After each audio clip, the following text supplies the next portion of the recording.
क्योंकि पहले तो गेहूं भी कम होते थे लेकिन हाथ नहीं फैलाते थे, चावल कम होते थे हाथ नहीं फैलाते थे। आज घर में सब कुछ है लेकिन बरकतें रूठ गई हैं। वजह सिर्फ इतनी है कि पहले के लोग अकेले नहीं खाया करते थे बल्कि मेहमान को साथ बैठा करके खिलाया करते थे। अपने दस्तरखान इतने वसी रखते थे कि उनके दरवाजे से कोई खाली नहीं जाया करता था। आज का मामला ये है, आज के हालात ये है, हमारे घरों की कंडीशन ये है कि हम दस्तरखान पे बैठ जाएं, कुत्ता घर के अंदर आ जाए तो हम पहले कुत्ते को मारते हैं, उसके बाद खाना खाने के लिए बैठा करते हैं। मैं आपसे कहना चाहता हूं प्यारे, अगर घरों में बरकतें चाहते हो तो सुनो, घर में किसी न किसी को खाना खिलाया करो, कोई ना कोई मेहमान रखना चाहिए। अगर कोई इंसान ना मिल सके तो परिंदों को खिला दिया करो, अगर परिंदे ना मिल सके तो और जानवरों को खिला दिया करो, अगर वो भी ना मिल सके तो मुट्ठी भर लेकर के मिट्टी की चीजें चूटी की दरवाजे पे उनके बिलों पे जाकर डाल दिया करो, अगर वो भी ना मिल सके तो दरिया में जाकर के मछलियों को खिला दिया करो। इसलिए कि अगर तुम खाओगे तो गंदगी बन जाता है, अगर अल्लाह की मखलूक खाती है तो वो दुआएं बन के अल्लाह के अर्शों से जाकर टकरा जाएगा। खिलाएंगे इंशाअल्लाह। ये गौसे पाक का ये पैगाम है, ये याद रखिएगा। और अपने दरवाजे पे कभी कुत्तों को मारिएगा नहीं, मारिएगा डरा धमका के हटा दो। खाने के टाइम तो यार आधी रोटी आपने कुत्ते को डाल दी तो आपका क्या चला गया? कुछ चला जाएगा? हो सकता है तुम कुत्ते को आधी रोटी डालो और वो तुम्हारी आधी रोटी खाए, उसका कलेजा ठंडा हो, फिर तुम्हारी नस्लों के रिज्क का इंतजाम कर दिया जाए। ये भी तो हो सकता है ना, ये भी तो हो सकता है। खुद खाने से बेहतर है दूसरों को खिलाना। अपनी जिंदगी में ये मामूल रखिएगा, ये मामूल रखिएगा। ऐसे ही गौसे पाक बड़े पीर नहीं है, ऐसे ही नहीं है। आज तो माफ कीजिएगा, हम ना इतने खुद गर्ज हो गए कि कोई रिश्तेदार बीमार हो जाए ना फोन बंद कर लेते हैं कि कहीं पैसे उधार ना मांग ले। ऐसे ही करते हैं ना, 99% ऐसे ही होता है। रिश्तेदार बीमार हो जाए ना फोन बंद, पैसे ना मांग ले। सगी बहन आके भाई के दरवाजे पे खड़े होकर रोके कहती भैया मेरे बेटे को डॉक्टर ने खून मांगा है, चल के खून दे दो ना। तो अभी भैया कुछ नहीं बोलता, भाभी बेहोश होके गिरने लगती, हाय तेरे भैया में तो कुछ है ही नहीं, वो पहले मर जाती है। सगी बहन दरवाजे पे आई खड़ी है, उसके बेटे की जिंदगी का सवाल है, और सगी बहन दरवाजे पे खड़ी है। 4 पैसे के लिए भाभियां रो के दिखाती है। कितने भाई धक्के दे के भगा देते, ना ना कुछ नहीं है तेरा, तू ले जा चुकी है। सुन, जब बहनें दरवाजों से रोती हुई लौटती हैं ना तो सिर्फ बहनें नहीं लौटा करती हैं, खुदा की रहमतें लौट जाया करती हैं। अल्लाह ने दिया है ना। वो दरवाजे पे कोई आया साहिल बनके, तेरा रिश्तेदार है, तेरे ताल्लुकात में मदद के लिए आया है, हाथ पीछे न कर, शुक्र अदा कर के रब ने उसे तेरे दरवाजे पे भेजा है, तुझे उसके दरवाजे पे नहीं भेजा है। वरना चाहता तो वो तुझे भी तो भेज सकता था उसके दरवाजे पे। और याद रखिएगा वो कादिर मुतलक है, उसे पलटने में देर नहीं लगती। जब उसने लफ्ज़ कुन से कायनात बना डाली है तो तुझे मिटाने में कितनी देर लगेगी। कभी ये भी सोच लिया करो, दरवाजे पे सगे आ जाते हैं, हम गेट बंद कर लेते हैं, हम अपनों के काम नहीं आते, फिर कहते हैं ये बीमारी लगी है ठीक नहीं हो रहा हो, वो बीमारी लगी है ठीक नहीं हो रहा हो। सुन और कौन खोल के सुन ले प्यारे, जो बीमारियां दवाओं से नहीं जाया करती, खुदा की कसम वो अपनों की दुआओं से चली जाया करती। दुआओं के आदि बनो, दुआओं के, ऐसे नहीं दुआओं के आदि बनो, दवाओं के आदि ना बनिएगा। तुम्हें बताऊं दुआओं में कितना असर है, बता दूं जरा, कहते हैं या रसूल अल्लाह, या रसूल अल्लाह। जितने सुनना चाहते हो और जोर से बोलते हैं या रसूल अल्लाह। आपकी मोहब्बतों पे कुर्बान जाऊं, इतनी रात गए बैठे हो। यकीनन ये मेरा कमाल नहीं, ये तो बगदाद वाले का कमाल है, क्योंकि महबूब की महफिल को महबूब सजाते हैं, आते हैं वही जिनको सरकार बुलाते हैं। तो है सारे लोगों की। मैं बताने लगा हूं एक बात, बड़ी अहम बात है, बस आप मुझे देखिए, इन्हें ना देखिए। बड़े मसरूफ लोग हैं, आज सारे बिजनेस का हिसाब मिंबर पे ही होना है। आप मुझे देख के सुनिएगा, ठीक है ना? बहुत गौर से मेरी बात सुन लीजिएगा। हुजूर की आदत करीमा थी कि जब भी अपने किसी सहाबी से मिलते ना, जब भी किसी सहाबी से मिलते उसकी खैरियत पूछते। आज बाप बेटे से खैरियत पूछने तैयार नहीं, और बेटा बाप से खैरियत पूछने तैयार नहीं। एक घर में रहते, एक घर में रह रहे हैं, एक चार दीवारी है, कमरे अलग अलग हैं। जब बेटा निकलता तो यूं मुंह करके निकल जाता है, बाप देखता रह जाता है। तुम्हें खुदा का वास्ता दे के कहता हूं, अगर बाप रूठ गया है ना तो मना लो उसे, राजी कर लो। अगर बाप नाराजी में मर गया ना तो पूरी दुनिया के पीर भी तेरे जनाजे पे आ जाए ना, अल्लाह उस वक्त तक जन्नत नहीं देगा जब तक तेरा बाप तुझसे राजी नहीं हो जाएगा। वाह, ये भी सुन लीजिए कान खोलकर, सगे बाप से बंदा नाराज हुए बैठा यार, उस बाप से जिसने पूरी जिंदगी कंधे पे बिठाया, जिसने कभी उंगली पकड़ने की कीमत नहीं मांगी, जिसने कभी मुंह के चबाए लुकमों की उजरत तलब नहीं की, आज उसके लहजे भी तल्ख हो गए, आज उसकी बातें भी कड़वी होने लग गई। आज वो बोलता है तो तुझे उसकी आवाज में कुत्ते की आवाज लगती है। आज तुम मुंह मोड़ के चल रहे, खुदा की कसम तुझे पता ना हो तो जाके पड़ोसी से पूछ ले, जब तू दुनिया में आया था सर्दी का मौसम था, 3 दिन का था, तुझे ठंड लग गई थी, तेरे फेफड़े जाम होने लगे थे, डॉक्टरों ने कह दिया बस से बाहर बात है, यहाँ नहीं दूर लेकर के चले जाओ। तेरे बाप को ने तुझको कंधे पे बैठाया और दूर दराज के सफर तय करता रहा, बारिशों में भीग करके तेरा इलाज कराया, तुझे सर्दी में लेकर के चलता रहा ताकि तेरी जिंदगी बच जाए। आज उस बाप से 2 बातें करने के लिए तैयार नहीं है, आज उसकी 2 बातें तुझे कड़वी लगती है। और सुनो बगदाद वाले की महफिल में आने वालों, तुम नहीं जानते हो खुदा की कसम, अगर बाप को न समझा हो तो कभी मंडी में खड़े होके देख, हर दिन तुझे बाप दिखता हुआ नजर आएगा। जा कभी मजदूरों की लाइन में लग के देख, तुझे बाप मजदूरों की लाइन में नजर आएगा। अगर तूने बाप को न समझा हो तो कभी रोड पे जाकर के देख, जो साइकिल से सर्दी में जा रखा है वो भी किसी का बाप होता है, जो पेड़ से गिर के मर जाता है वो भी किसी का बाप होता है, जिसे लाइट पकड़ लेती है वो भी किसी का बाप होता है, किसी का बाजू मजदूरी में कट गया वो भी किसी का बाप था, किसी का पैर कट गया वो भी किसी का बाप था। सुन, अगर बाप तेरे लिए इतना कर सकता है तो तू ऐलान कर दे कि मेरा बाप अगर जान भी मांगेगा तो जान भी दे दूंगा, फिर भी ये कहूंगा कि हक तो ये कहे कि हक अदा ना हो। हाय हाय, वाह वाह वाह वाह वाह वाह, हक के खिताबत भाई मुफ्ती साहब, हक के खिताबत। बेशक बड़ी दौलत होती है बाप, आज है तो कदर नहीं है, आज है तो कदर नहीं है, कल नहीं होगा ना तब एहसास होगा। सच बताना दिल पे हाथ, मैं अपनी बताऊं, अल्लाह ने सब कुछ दिया है, शोहरतें भी हैं, दौलत भी है, सब कुछ है, लेकिन जानते हो मैं बड़ा बेफिक्र रहता हूं। ना मैं हादसों से डरता हूं, ना मैं हासिदों से डरता हूं, ना मैं मुखालिफों से डरता हूं, ना मैं दुश्मनों से। क्यों? मेरा यकीन है कि मेरे माँ बाप दुआएं देने वाले मेरे घर में बैठे हुए हैं। वाह वाह वाह, सच्ची बात बता रहा हूं, ये सच्ची बात आपको बता रहा हूं। हाँ सच्ची बात है, खुदा की कसम खा के कहता हूं, एहसान मानो अगर बाप है तो मुंह मोड़ के ना निकला करो, मुंह मोड़ के ना निकला करो। बाप औलाद के लिए आसमान की तरह होता है, जिस दिन ये कब्रिस्तान चला गया ना तो ऐसा लगेगा जैसे छत हट गई है और जमीन तुम्हारे लिए तंग हो गई है। बाप वो दरख्त होता है जो कितनी भी तेज धूप हो लेकिन औलाद को हमेशा साए में रखता है, उस दरख्त की तरह होता है। हाँ मैं आज देख रहा था, एक बच्चा मजदूरी कर रहा है, अल्लाह ऐसे जालिमों को मिटा दे, वो मजदूरी कर रहा है, उससे कोई दुकान में नुकसान हो गया, इतना छोटा बच्चा होगा, मालिक ने उसे कुत्ते की तरह पीटा है। आज समझ में आया कि बाप क्या होता है। बाप हो तो कब जवानी आ गई बेटों को पता ही नहीं चलता है, और अगर बाप ना होना तो फिर जवानी की भीख मांगती रह जाती है औलाद, आसानी से जवानी हाथ नहीं आती है। फिर भी कहता मेरे बाप ने मेरे लिए क्या किया है, फिर भी ये सवाल है, मेरे बाप ने मेरे लिए क्या किया है। सुन, वो तेरी हड्डियों को ताकत देते देते अपनी हड्डियां तोड़ बैठा है, वो तुझे कामयाब बनाने के चक्कर में अपनी कामयाबियां भूल गया, वो तुझे मशहूर करने के चक्कर में अपने आप को मिट्टी में मिला बैठा है। हाँ, और आज तू पूछता है तूने मेरे लिए क्या किया। मैं तो कहता हूं खुदा की कसम, ये पगड़ी मेरी वजह से नहीं, मेरे बाप की मेहनत की वजह से मेरे सर पे आई है। हाँ, मेरे बाप की वजह से आई है। ये जुब्बे, ये दस्तार, ये इज्जत है, ये शोहरत है, मैं इसका हकदार नहीं, ये तो मेरे बाप की दुआओं के सदके में मिली है।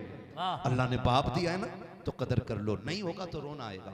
बताओ क्या नहीं था मेरे नबी के पास, क्या नहीं था। अबू बकर जैसा यार भी है, उमर जैसा वफादार भी है, उस्मान जैसा आशिक भी है, अली जैसा तलवार चलाने वाला मर्द मुजाहिद भी है। क्या कमी थी मेरे नबी के पास? कोई कमी नहीं ना।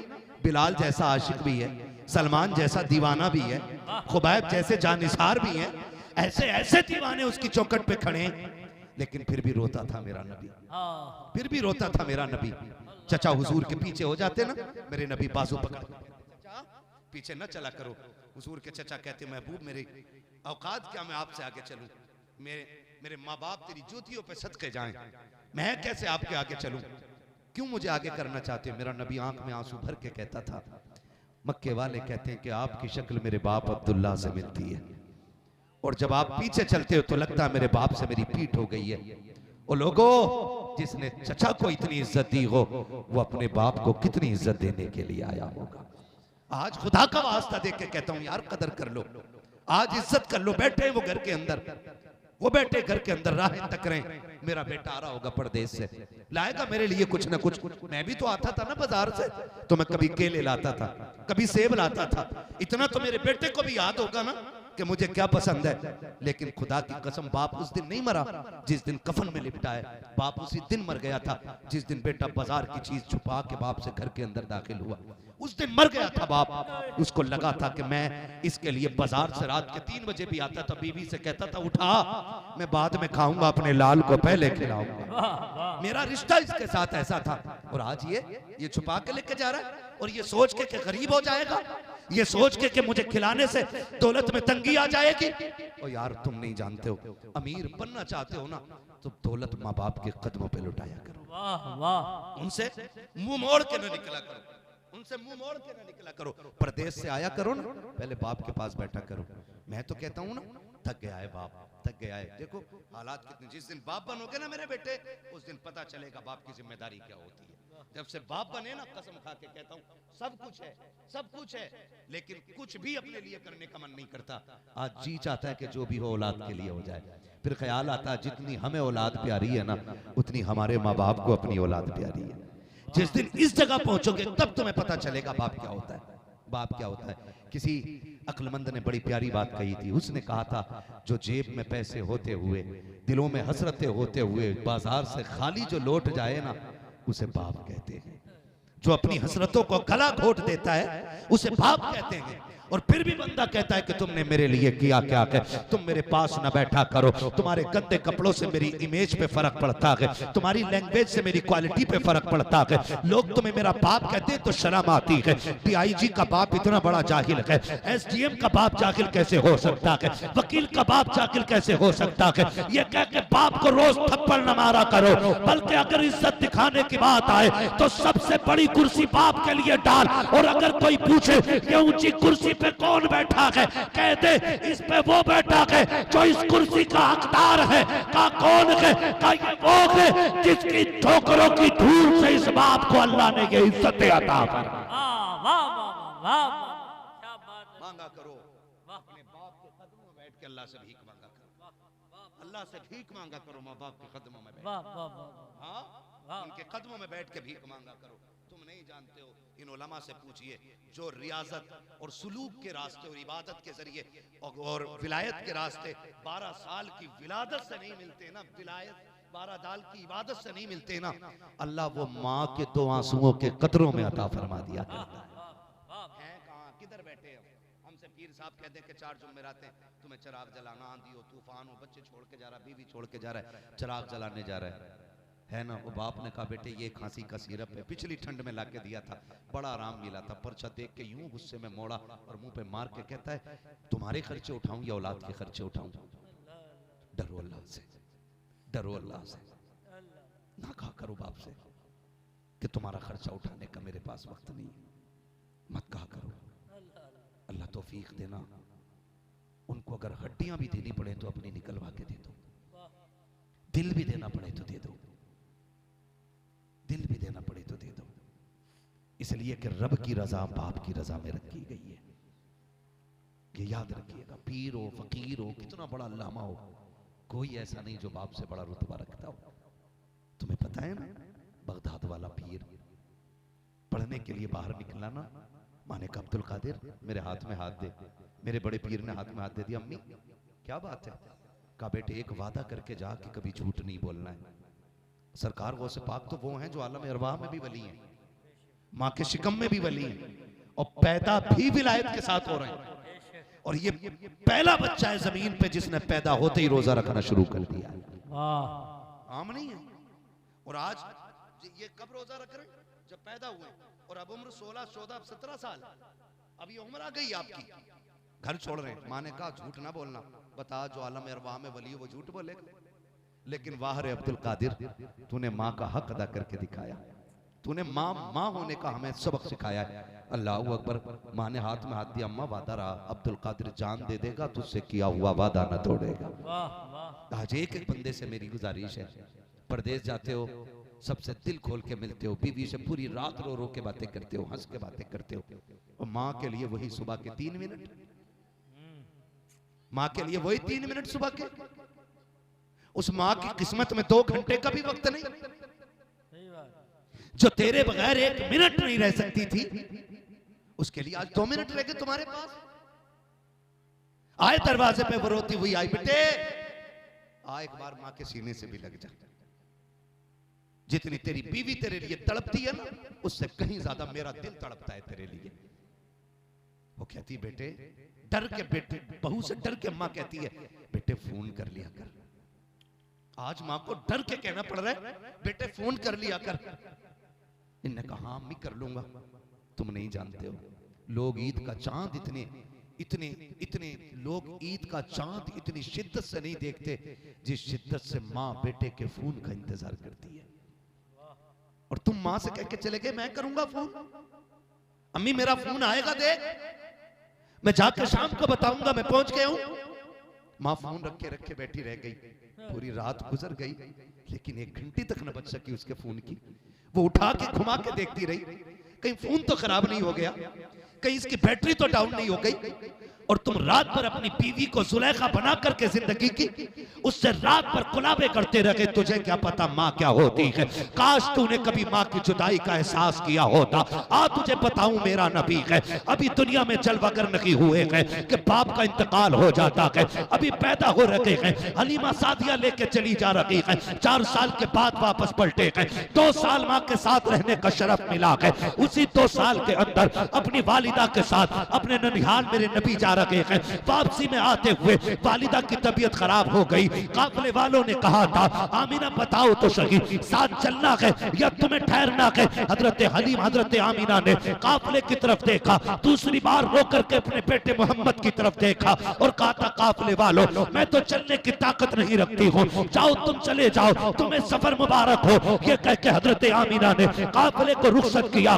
तुझे बताऊं बेबसी किसे कहते हैं, देख बेकसी किसे कहते हैं, देख तन्हाई का मतलब क्या होता है, तुझे बताऊं जुदाई किसे कहते हैं। मेरे नबी के बचपन का जमाना है, उम्र शरीफ सरकार की 6 साल है, अम्मी की तबीयत खराब है, काफिला जाने लगा है, सूरज छुपने लगा है। मेरा नबी कभी सूरज को देखता है, कभी जाते हुए काफिले को देखता है, कभी माँ को देख के रोने लग जाते हैं। माँ ने कहा था शहजादे क्या बात है?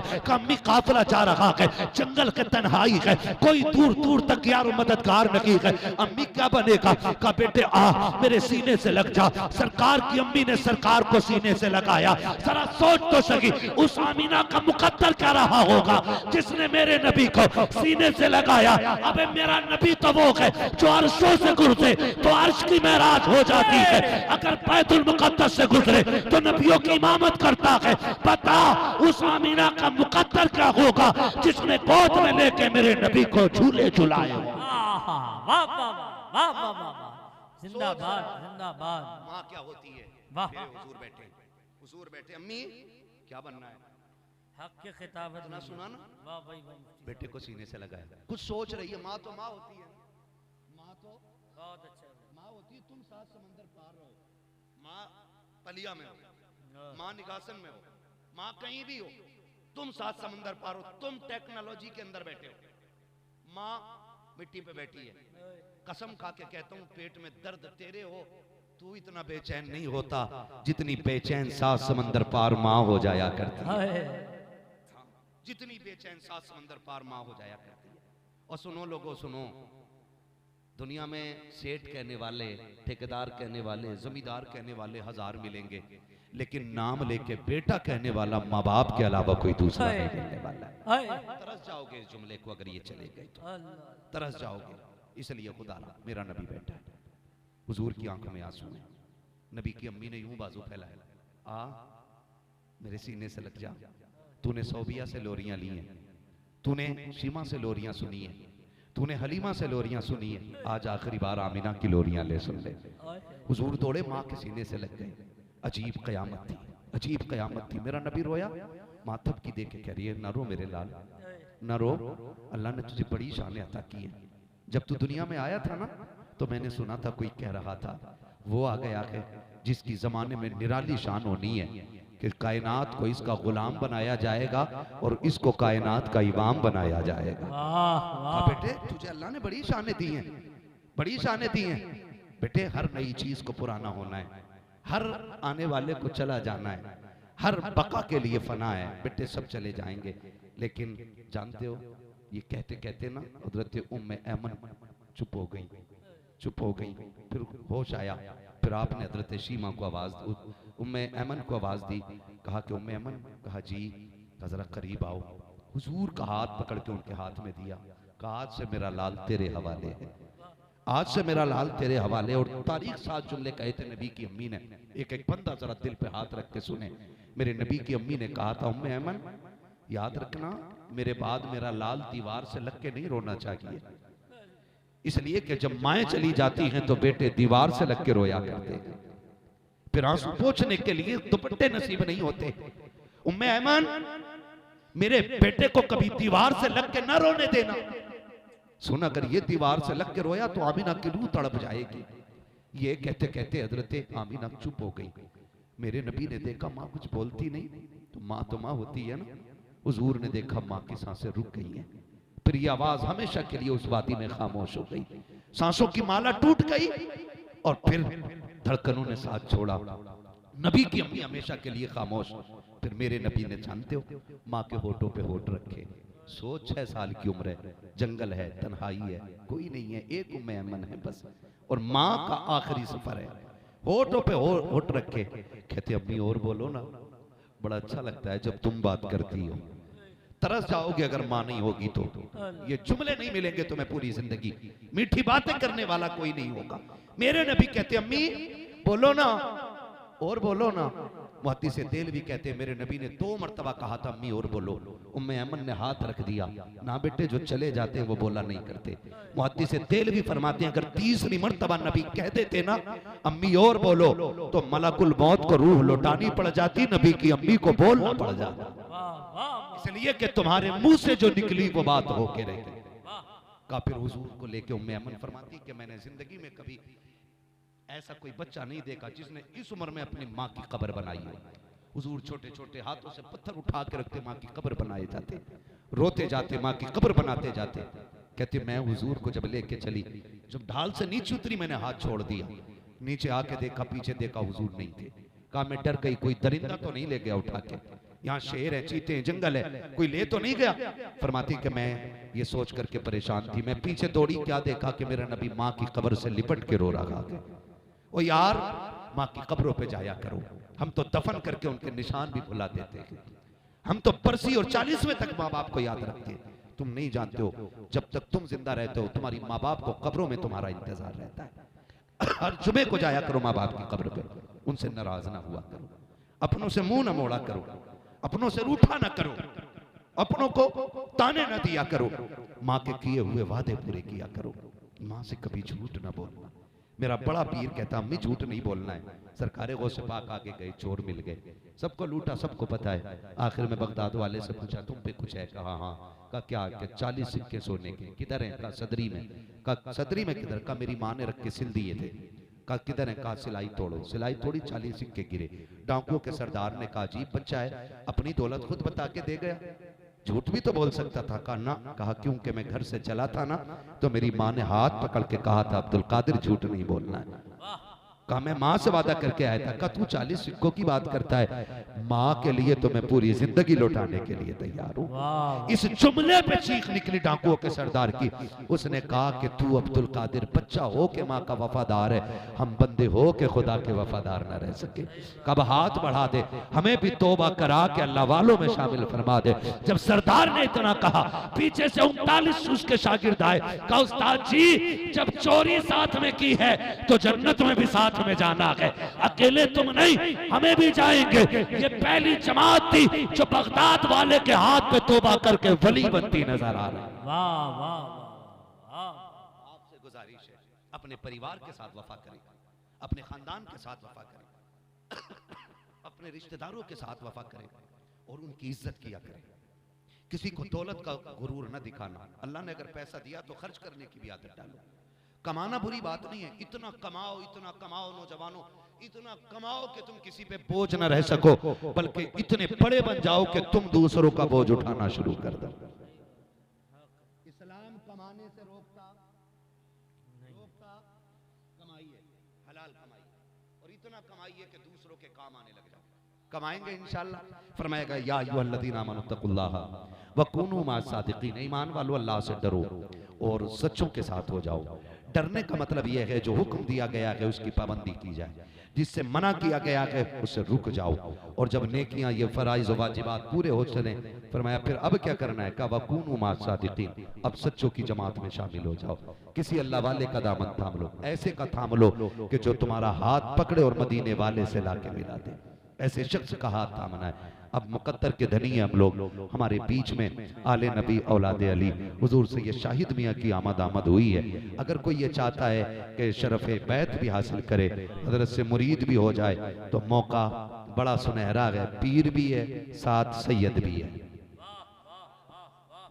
पीर भी है, बहुत अच्छी बात है। अच्छा देखे दाढ़ी पूरी है पूरी, अंगूठी एक ही है, चुटिया तो नहीं पीछे, और चेहरा लग नहीं रहा है कि किसी नमाजी का चेहरा है। हाय हाय हाय वाह वाह। ये शराइत अगर पाए जा रहे हैं ना, तो फिर आंखें बंद करके हाथ में हाथ दे दे। हाँ, इतना इल्म हो कि अपनी जरूरत के मसाइल किताब से खुद हल कर सके, ये शर्त चौथी है ना, सिलसिला मुनक़ता ना हो। ठीक है ना?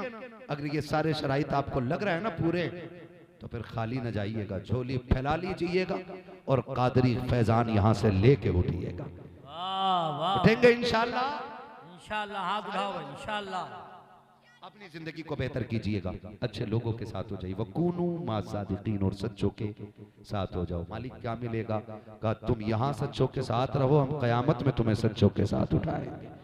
ठीक है ना?